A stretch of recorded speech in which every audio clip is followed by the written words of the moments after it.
10:25 at night, and I'm still at my shop.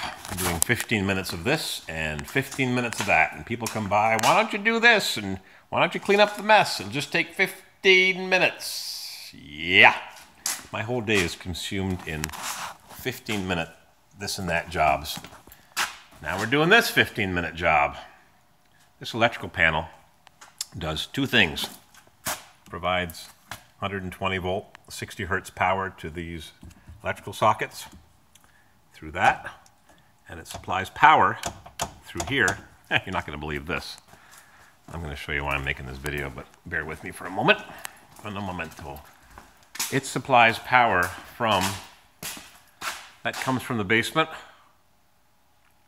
runs through there as a junction box. That huge switch supplies power to that panel there, which supplies power all the way back to the place of the beginning. I sound like a surveyor with a property description. Supplies power all the way back to here, all the way back through that junction box, all the way into the attic where the raccoons were, to power there, and turn this heater on, which now works.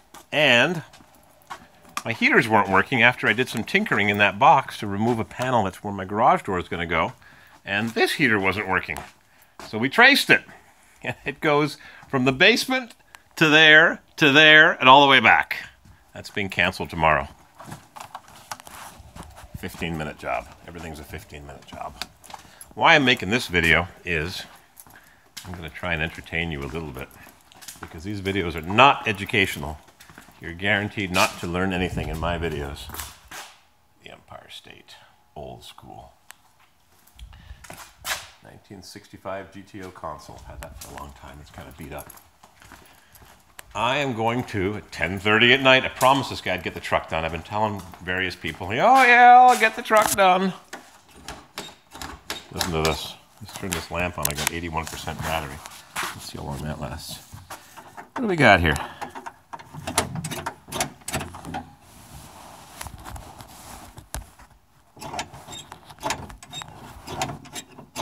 Squeak, squeak.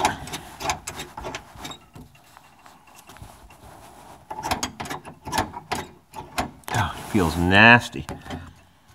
And when I'm done, see that spring? Listen. Oh, it's just grinding away. And there was a big dent in the door. And I reached my big paw in and I popped out most of the dent. There's still a bit of a depression here where there's a bit of Bondo. A bit of Bondo there. So that came up pretty smooth. I just, whoop! I'm going to take some fluid film. Powerful rust and corrosion protection. This does not stop rust. If rust is in motion, it will not stop. And I'm going to spray lots of fluid film on every inch and centimeter and coat everything in as much fluid film as I can, because you've got to spray something. And I'm going to do the window track, which is right there. And do not use white grease. White grease dries just like masking tape. When you tape something and you forget to remove it, and a month later it's petrified. Listen to this.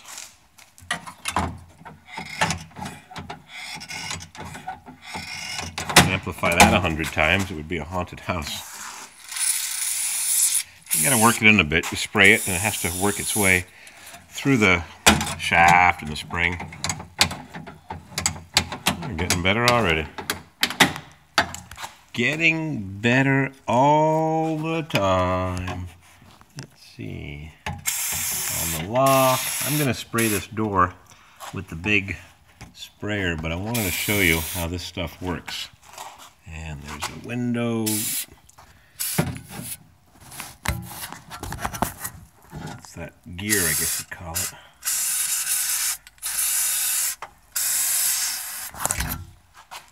There's a bit more to it than that, but let's hear what it sounds like now. What a difference.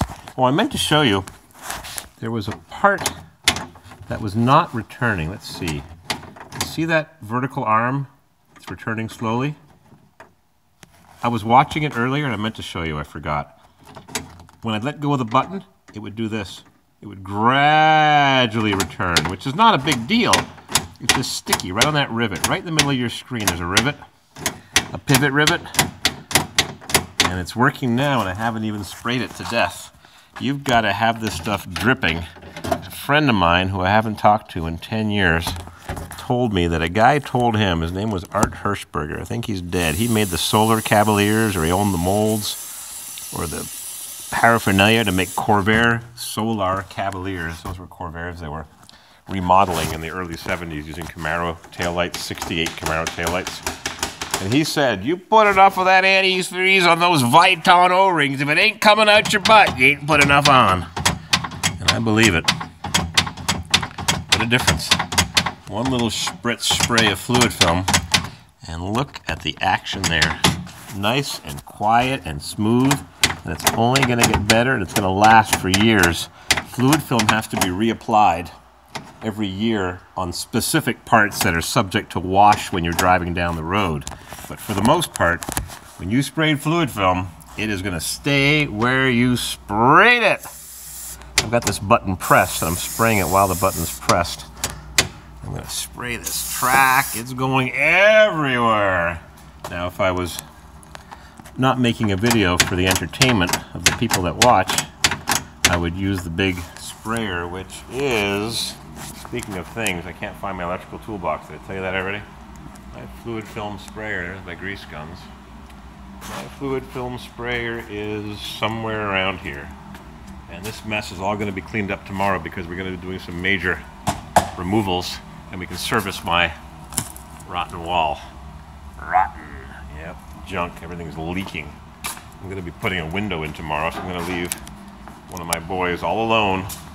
He's going to have to be a big boy because I'm going to be doing some work in the apartment building part of this complex. So I wanted to show you my fluid film. Oh, I think it's in my office over there. And I got my furnace going, and today was 34 degrees plus 1 Celsius, and I'm missing my damper to let, when the chimney is drawing air, when the wind's blowing, it's supposed to pull air from the room, not through the heat exchanger. So for some reason, my damper's missing! So the chimney is actually smoking into the place, but it's so drafty that it doesn't really matter. Corrosion on the old Honda. I've had this old girl for 15 years. I got to put a gas tank in it. It was rusted on top. Then it's going for a ride down south. I never want to see it again. Can't bear to look at my vehicles get rusty locally. So I'm going to spray a little bit more fluid film, but I can't close the door because I got the door panel in the way. But what a difference. What a difference. I've got the manual locking hubs installed, and I got the choke repaired, and I conveniently cut the rubber hose that goes right over here. How do you like that? Zing with the grinder. So we'll patch that up. And then I was talking to a buddy of mine who's a bit more electrically enhanced. He's more familiar with electrical. He told me you can change that oxygen sensor or check it for voltage. A new one's only $15 at Rock Auto. There's an oxygen sensor. And he also told me that there's a temperature sensor on the intake manifold, and he was right. He knows his stuff. Rich the Pontiac guy. There's a temperature sensor for the computer-controlled carburetor.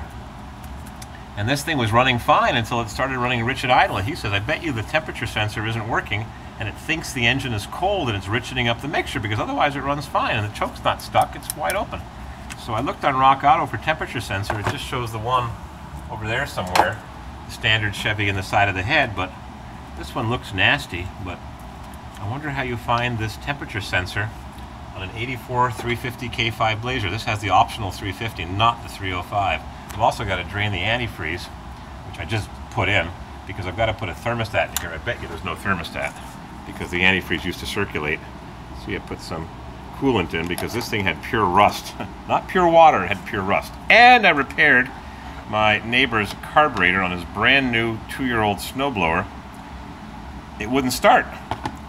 So I sprayed some quick start ether in, and it ran for a few seconds, and I sprayed, and And as soon as I stopped, it wouldn't run. So I took off the carburetor bowl, and it was nice and clean inside.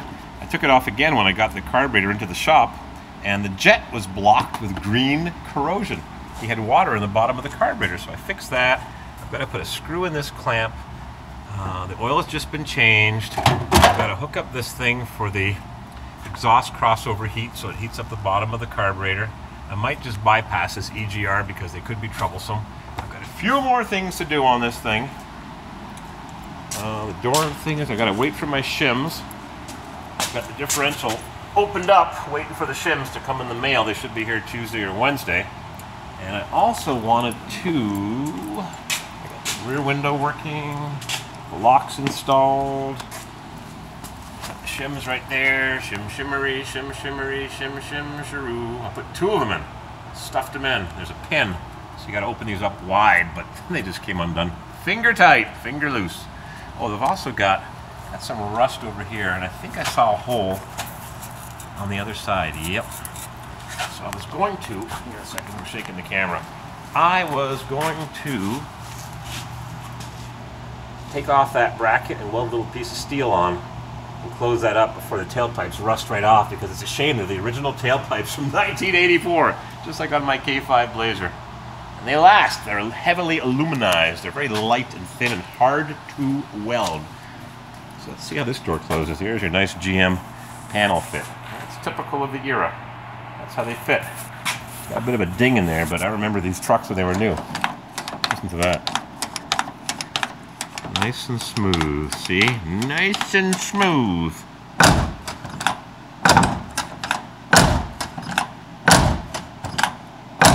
Beautiful. I'm going to put some new lamps in the dash because a couple of bulbs are burned out.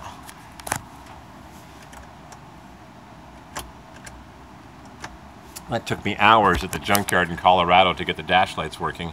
So then I can put the dash cover back on, and I'm going to take off the vent window. I'm going to lubricate it because this one was busted when I bought it, and they didn't put the handle back, and I figured out why. When they stamped the glass, it made the hole in the wrong spot, and the locking arm was hitting the frame. It's supposed to have just a little bit of room. There's about 1/8 of a room of it, that much of space. But it was hitting. So I changed that glass. I got it from the junkyard in Colorado, and I drilled that rivet. Somebody told me that rivet was hardened. It's not hardened. That rivet drilled in 3 seconds. So I just popped it back in, and I haven't peened it. It seems like it's going to work unless someone jimmies it open by prying that off, but no one's going to jimmy the vehicle open. No one wants these old beaters. I want to get in there, just bust the vent window. So look at that. I tightened that up.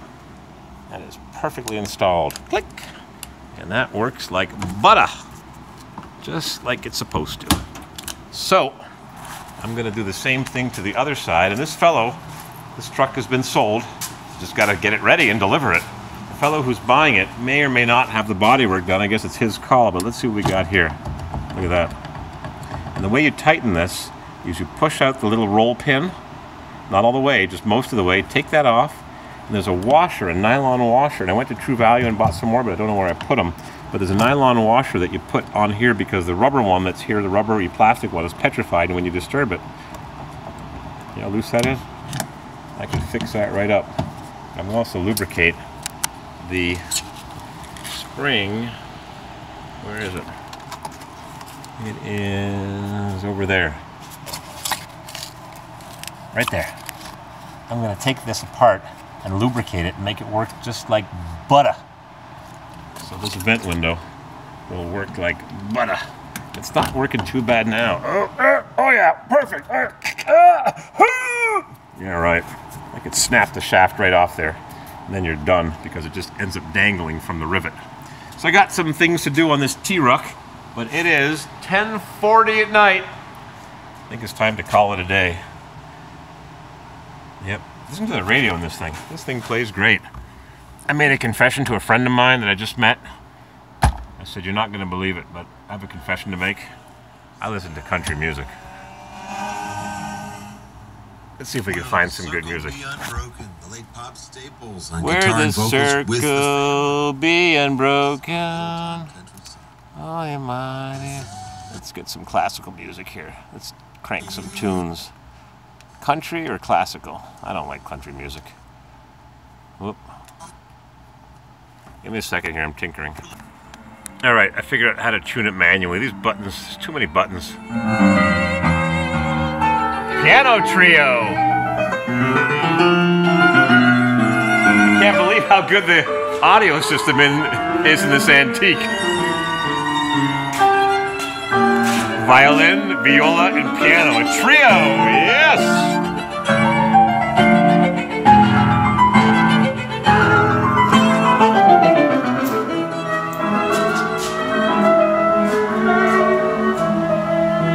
Speaking of doors, squeak, squeak, squeak.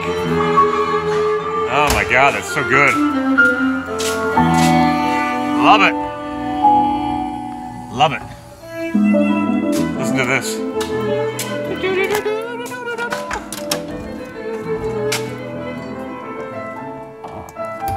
Such a beautiful car. And so neglected.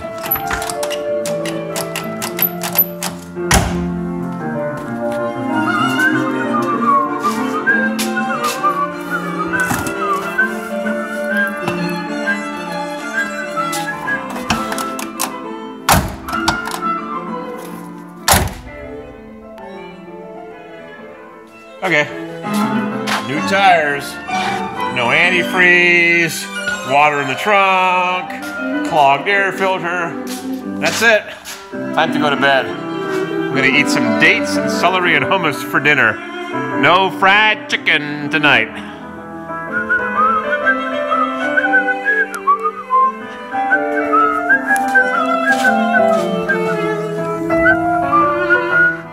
All right, enough of that. Thanks for watching. Rain all day tomorrow and Monday.